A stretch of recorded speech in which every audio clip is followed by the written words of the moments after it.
Welcome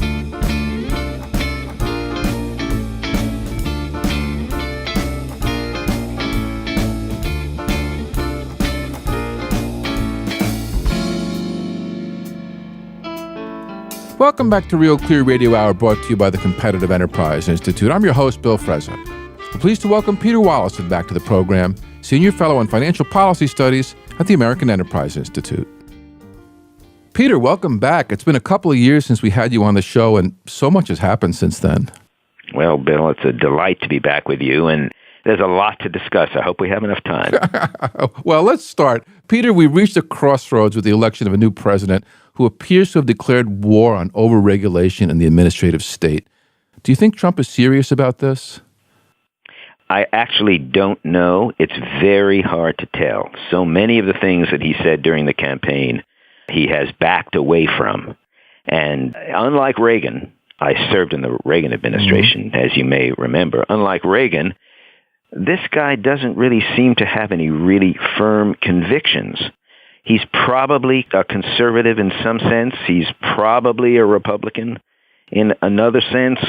But you can't be sure from what he says from day to day whether he really believes many of these things. So I think the most important thing to look to are his appointments, because they do kind of pin him down.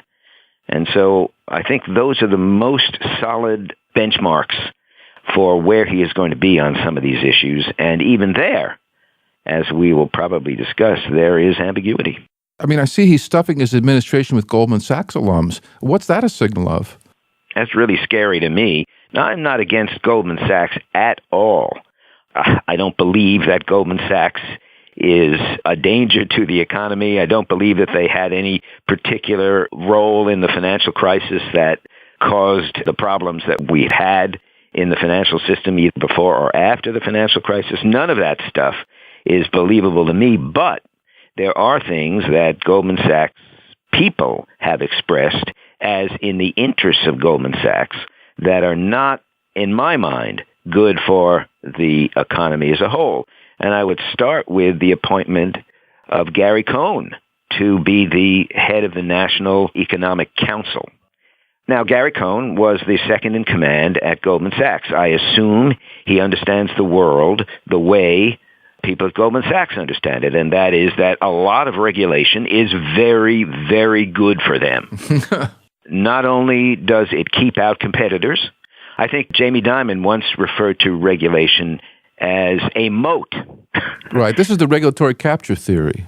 Well, it's not just regulatory capture. It's a little bit more than that, Bill, because what they mean is in order to compete with them, someone has to have an awfully big compliance infrastructure and also has to be able to understand how to navigate the crony capitalism world of Washington, D.C., plus just being large and dealing with or having the resources to deal with many of the problems that confront large companies. So in Goldman Sachs' case, they're correct that to the extent that regulation remains in effect, they'll have the opportunity to keep out many competitors who might otherwise come up and challenge them. We've seen a remarkable run-up in the stock market since the election. What do you think investors are cheering for? I think most people believe that Trump is going to adopt policies that will encourage growth. I still believe that, although, as I say, there are some ambiguities in what he has done. The appointment of Gary Cohn, for example, the appointment of Steve Mnuchin, those are counter indicators. But in general, I think people believe that he will carry out many of the things that he has said in the campaign. One is to reduce regulation. Another is to reduce taxes. A third is to increase energy production.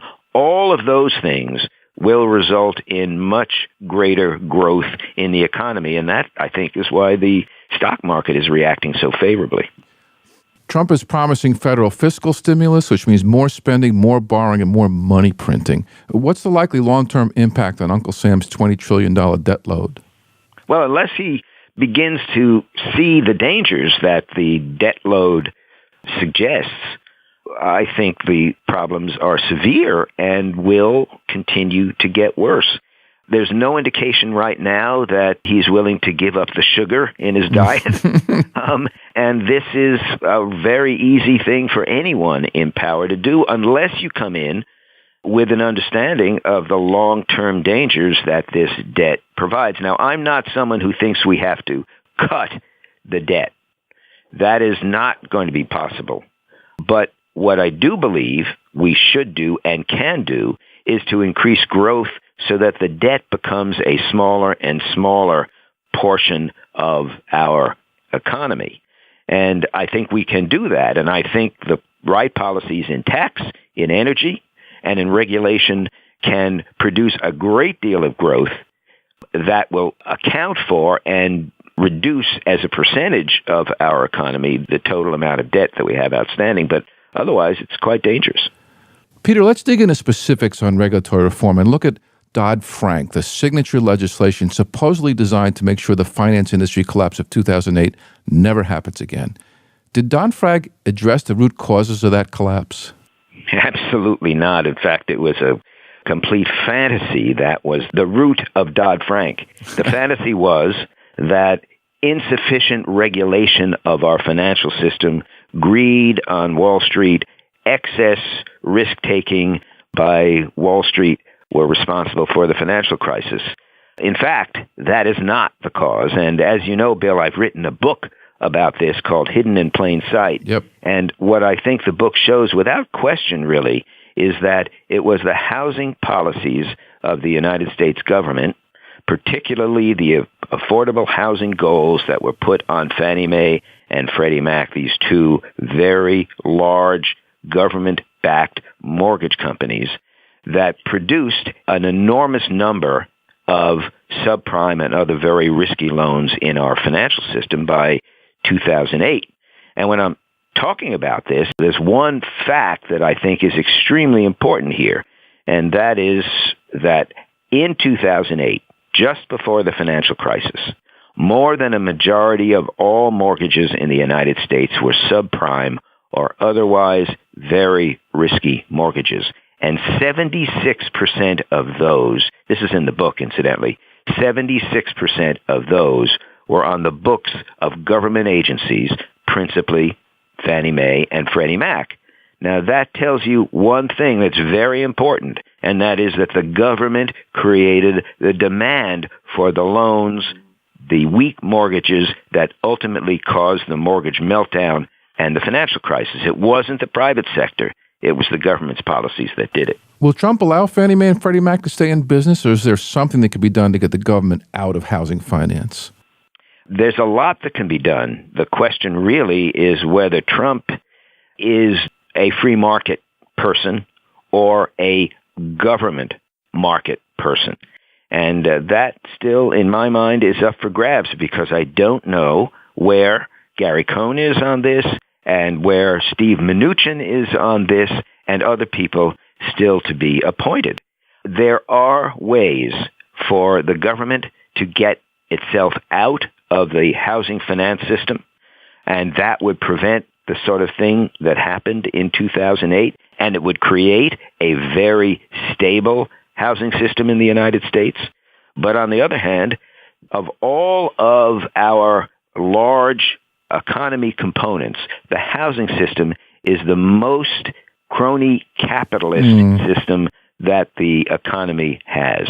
And I'm afraid that there will be tremendous opposition by the crony capitalists that are at every level of the housing system, from realtors all the way up to the very large financing banks that are involved in housing finance, to taking the government out, making them compete with one another. Very, very difficult problem. Coming back around to the banks, what role does the Financial Stability Oversight Board play, and how will Trump's likely appointees change its trajectory? Well, actually, I think the Financial Stability Oversight Council will be moribund under Trump unless I misjudge Mnuchin. I am worried about Mnuchin on housing policy and to some extent regulation, but neither of those involves FSOC. FSOC is simply a council of regulators. And if the chairman of the council, who's the secretary of the Treasury, never convenes the council, there's no council. And it's very hard to understand why the council would ever be convened during the Trump administration and under the chairmanship of Steve Mnuchin, if he ultimately is confirmed as Secretary of the Treasury. So I think we don't have to worry about the FSOC anymore or the designation of any companies as systemically important financial institutions, or even more important, we don't have to worry about the designation of particular activities by companies as systemically important. That was actually a more dangerous prospect, and I think that is also now by the boards. Peter, we've been talking about Dodd-Frank regulation, and many have been wondering what its impact has been on economic growth during the so-called recovery. How do you see things? I think that the historically slow economic growth we have had in the economy since 2008, and beginning really in 2010 with the adoption of Dodd-Frank, have been caused by Dodd-Frank. Dodd-Frank has placed a wet blanket on reasonable risk-taking in the economy, and our economy depends on some degree of risk-taking. People have to take risks when they make loans. When banks make loans to potential borrowers, they're taking a risk. But if they are afraid that they will be criticized for making certain kinds of loans, they don't make them. And if they are so suffused with regulation that is coming out of Washington as a result of Dodd-Frank, and they have to hire compliance officers instead of lending officers, banks will be doing much less lending then also. What we have to understand about our economy, I think, is that it really grows from the bottom up. Sure, we have a large number of really great large companies, and we see a lot of them looking at the financial system, and their success makes the stock market grow. But they all started out as small companies. And actually, many of them start out as simply startups. The startups and the small companies in our economy are not getting the kind of financing and support that they need in order to get started and grow. I've seen data that shows that most of the new employment in the United States comes from small companies and especially startups. Right. And if a startup can't get the necessary financing from a bank, that startup doesn't get started up, and we have less growth. Well, a lot of those startups, and not necessarily the high-profile tech startups, but the pizza shop in the small town, a lot of those companies used to get financing from small community banks. How has Dodd-Frank impacted them? Well, that's exactly the kind of problem that we have, and that is, if you were a small bank, for example, and someone came in to see you and said, look, I'd like to start a pizza shop on Main Street, what kind of financing would be available for me there? And if what you would do in the past is, since you were a small bank in that town, you knew this person and you knew that he or she was a responsible borrower for a mortgage that you have held or in some other transaction you've had with that person, you would say, well, on the basis of your quality and character as a person, I will make that loan to you and you can get your pizza shop started. On the other hand, if the regulators have just been in to see you and said, look, we don't want you to be making any of these loans to people who don't have audited financial statements, well, we've got an entirely different situation because the person who wants to open the pizza shop doesn't have audited financial statements and probably won't for a couple of years. So that's the way growth is stopped at the lowest levels. And because that growth is stopped there, it does not percolate up through the rest of the economy. We've seen a major uptick in venture investment in fintech startups offering all sorts of financial services previously offered by banks. What role do these kind of mavericks play in the years ahead? Oh, I think that's great and very, very important. Those companies are able to get financing from various kinds of hedge funds and other speculators in growth because they see opportunities in part of the economy where people aren't being served. Well, it's cowboy money.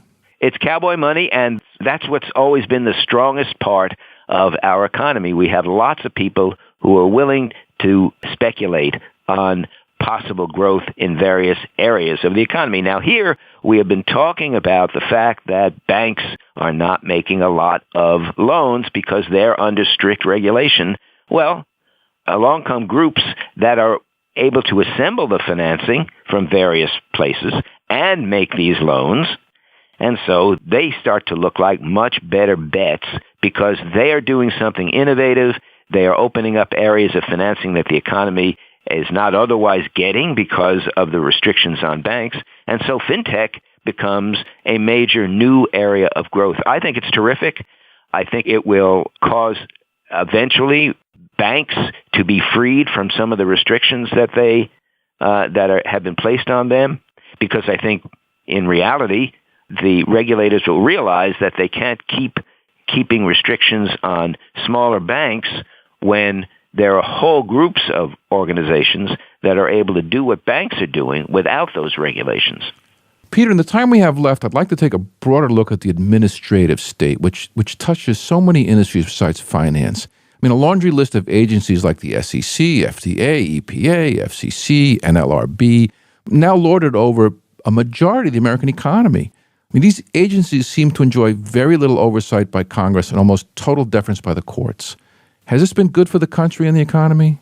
This is a terrible, terrible development, and I only see worse in the future. I'm really quite worried about this. Now, we're not talking about the next 5 years or maybe even the next 10, but as the administrative state continues to grow without any restraint, I think we can only look forward to an economy that is stifled because these regulatory bodies, these bureaucracies, want everything to be done according to what they believe is the right way to do these things. By the book. By the book. Now, it may be perfectly sensible to do them in certain ways, but as we've talked about so far in this discussion, what is really strong about the United States is that we have people who are willing to take risks on things that haven't been done before, on opportunities that are still open in the economy that are not being filled, that areas that they can move into and compete in because the existing organizations in those areas are not fulfilling all the needs of the economy. All of these things are very strong, but with strong regulators, it becomes very difficult to get that done because the regulators want things to be done in a particular way. So this is a long-term danger for the U.S. economy. What's the problem? The problem is that under our tripart system with a Congress that makes the laws, a president that is supposed to enforce the laws, and a judiciary that is supposed to interpret the laws, we have no one who is actually able to stop this growth from occurring. The president obviously has an incentive in encouraging this kind of growth, but the Congress seems unable to address the problem at all because from their perspective, to make laws that are not very general and empower administrative agencies to engage in very intrusive activities in the economy, they have to be very specific in what they write into a law. And that becomes difficult to do. So Congress, I think, is sort of useless for this process. We really have to rely on the judiciary to protect the what we call the separation of powers with the presidency, the Congress, and the judiciary as the three branches of our government. And the judiciary has, by and large, forfeited its power to do that with the idea of deference, in which it gives deference to administrative agencies. It will not overturn the things that administrative agencies do because it believes that they are experts and the courts ought to defer to experts. So from my perspective, we have to create a system in which the judiciary, the courts, understand how to separate a law from an administrative action and insist that administrative agencies only engage in administrative action and not in lawmaking. That's going to be tough, but I think it can be done. I'm writing a book about it, and that would be part of what I think that book will deal with. Peter, as you advocate more deregulation to free the economy, what do you say to people who fear that a lighter regulatory hand on business will take us back to the era of sweatshops, polluted rivers, and industry cartels? Well, I mean, it is pretty easy to understand that some things are wrong and shouldn't be permitted, such as pollution of rivers and the pollution of the air and sweatshops and things of that kind. Those are regulations that I think the economy generally needs, and that's fine. We should have some regulations. It's when we get into regulations that go beyond those areas where human beings' lives are being directly affected, especially where the regulations get into the economy and the financial system and so forth in the larger areas where the economy is operating. There, these regulations are significant and intrusive regulations can have the effect of slowing the growth of the economy. And that's why the election in 2016 was so decisively in favor of someone who had promised to get the economy moving again, make America great again by cutting regulation, reducing taxes, increasing energy supplies. All of those things have been seriously and adversely affected by government regulation of the kind that I think is dangerous and troubling. And as long as those kinds of policies are pursued when Donald Trump takes the reins of the economy after January 20, I think we'll start to see some growth. But unless that happens, our economy will struggle along as it has under the 8 years of Obama without any significant growth. And that is going to be bad for all of us. Well, Peter, let's try to remain cautiously optimistic as Trump takes the oath of office. You have a great new year, and please keep in touch. Same to you, Bill. Thanks so much. Take care. That was Peter Wallison from the American Enterprise Institute here on Real Clear Radio Hour, brought to you by the Competitive Enterprise Institute, produced in cooperation with Real Clear Politics. We'd like to thank our long-term sponsor, Old Boston Restorations, and his founder, David Parker, for backing the program. Old Boston is a boutique property management company located in Boston's South End. Visit them online at oldbostonrestorations.com. That wraps up our show for this week, this year, and alas for good.